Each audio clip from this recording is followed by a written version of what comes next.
পুলিশের সহায়ক বাহিনী হিসেবে ঢাকা মেডিকেল কলেজ হাসপাতালে কাজ করছে আনসার সদস্য বিক্রম। ঢাকা মেডিকেল কলেজ হাসপাতালের নিরাপত্তার পাশাপাশি শৃঙ্খলাও তাদের দায়িত্ব। ঢাকা মেডিকেলে আমরা প্রতিটা ওয়ার্ডে যেখানে মনে করেন রোগীরা থাকে তাদের নিরাপত্তা দেই এবং বাইরে পার্কিংয়ে যেমন আছে গাড়ি ঘোড়া এগুলা সবগুলা সরিয়ে দেয়। আর কি কাজ করেন তারা? রোগী তাকে কোথায় ভর্তি করতে হবে, কোথায় সে যাবে, কোথায় গেলে তার সুবিধাটা পাবে, এই তথ্যটা আমরা প্রদান করে থাকি। হাসপাতাল ও রোগীর নিরাপত্তার ভার তাদের উপর হলেও সুযোগ সুবিধা কেমন? নতুন বাংলাদেশে চাওয়া পাওয়া বা কতটুকু পূরণ হলো? যারা আন্দোলন করছে এরা দেখা যায় কিছু লোক ফ্রিজ করছিল, এগুলো কিছু লোক আসছে এবং কিছু লোক এখনো আছে ফ্রিজ অবস্থায়। আমাদের রেশপতা বাতিল হয়েছে। ডিজিজ মহোদয় স্যার আশ্বাস দিচ্ছে আমাদের সামনে আরও বেতন বৃদ্ধি করবে, রেশন বৃদ্ধি করবে। নিরাপত্তার দায়িত্বে থাকা আনসার বাহিনীর ইতিহাসের শুরুটা 1948 সাল থেকে। ভাষা আন্দোলন থেকে শুরু করে মুক্তিযুদ্ধ, সব জায়গায় ছিল আনসারের গুরুত্বপূর্ণ ভূমিকা। অথচ শেষ 15 বছরে এই ভূমিকা ছিল প্রশ্নবিদ্ধ। ভোট কেন্দ্রে কারচুপির সহায়তা থেকে শুরু করে আন্দোলন দমনে রাজনৈতিক হাতিয়ার হিসেবে ব্যবহার হয়েছে এই বাহিনী। 2014, 2018 ও 2024-এর নির্বাচনে ভোট কারচুপিতে তৎকালীন আওয়ামী লীগ সরকারকে সহায়তা করার অভিযোগ ছিল এই বাহিনীর বিরুদ্ধে। এছাড়া ভোটকেন্দ্র দখল হচ্ছে দেখেও নিশ্চুপ থাকারও অভিযোগ ছিল। অভিযোগ রয়েছে গণঅভ্যুত্থানে শেখ হাসিনা দেশ ছেড়ে যাওয়ার পরও প্রতিবিপ্লবের চেষ্টা করেছে এই বাহিনী। চাকরি জাতীয়করণের দাবিতে জড়িয়েছে সাধারণ শিক্ষার্থীদের সাথে সংঘর্ষে।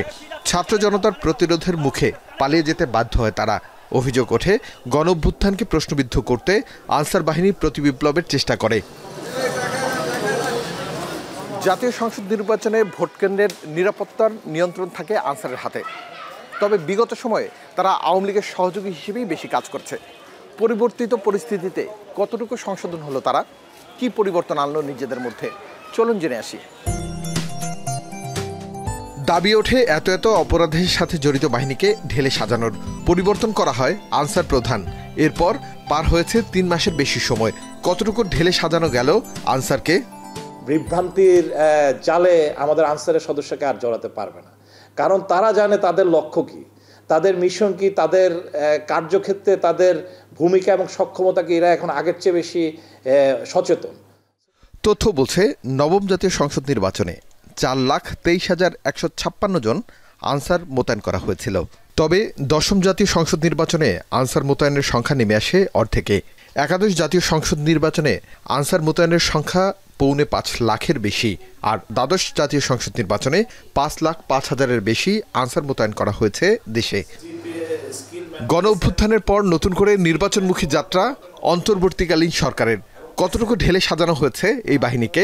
যে সামনে নির্বাচনের একটা কার্যক্রমে আনসার সবচেয়ে বেশি ওতপ্রোতভাবে জড়িত থাকে, তো সেই জায়গাটা আমরা যেন আরো বেশি কার্যকর ভূমিকা রাখতে পারি, তার জন্য আমরা আসলে ডাটাবেস তৈরি করার কাজ শুরু হয়ে গেছে। তো ইতিমধ্যে আমরা পরিচয়ের জন্য তার এনআইডি সহ তার আনসারের যে ট্রেনিং, সেই ট্রেনিংয়ের সার্টিফিকেশন সহ এগুলোর যাচাই বাছাই অলরেডি শুরু হয়ে গেছে।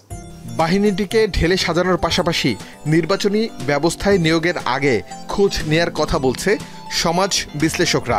আনসারের মধ্যে তাদের মধ্যে অনেকেই কিন্তু বর্তমান বাস্তবতায় সুর বদল করে বর্তমান পরিস্থিতি বা সরকারের সাথে বা সামনের দিনে নির্বাচনে কারা আসতে পারে তাদের সাথে মিশে যাওয়ার চেষ্টা করছে। এই মিশে যাওয়াটা কিন্তু আসলে নানা ধরনের অস্থিরতা বা ভয়ের জায়গাটা কিন্তু সবসময় সক্রিয় রাখে। আনসারের কাজের পরিধি বুঝতে পারলে শৃঙ্খলার পাশাপাশি সামাজিক নিরাপত্তা ও দক্ষ জনগোষ্ঠী গড়ে তুলতে এই বাহিনী সহায়তা করতে পারবে বলে ধারণা আইন শৃঙ্খলা সংশ্লিষ্টদের। আরিফ হোসেন, এখন, ঢাকা।